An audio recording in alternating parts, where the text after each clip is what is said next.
Have you heard the term corporate governance but don't really know what it means? Well, I'm Jo Peacock here from ITProTV. And I've got to admit, the term corporate governance, well, it sounds very ambiguous, doesn't it? It kind of could mean anything whatsoever.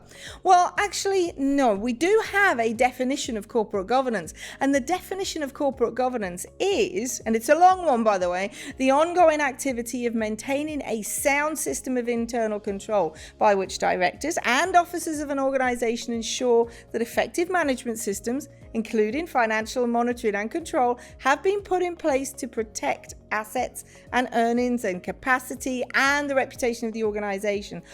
Wow, now we can take a breath. What does it really mean? It's a system.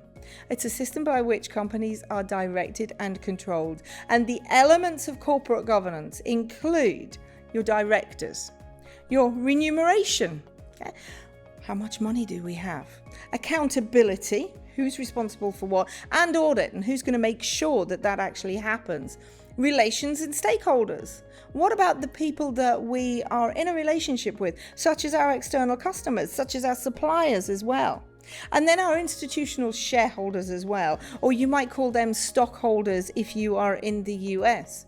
These are all form part of the corporate governance of an organization. See, your corporate governance is not just your board of directors, which is what you automatically think of when you think of corporate governance.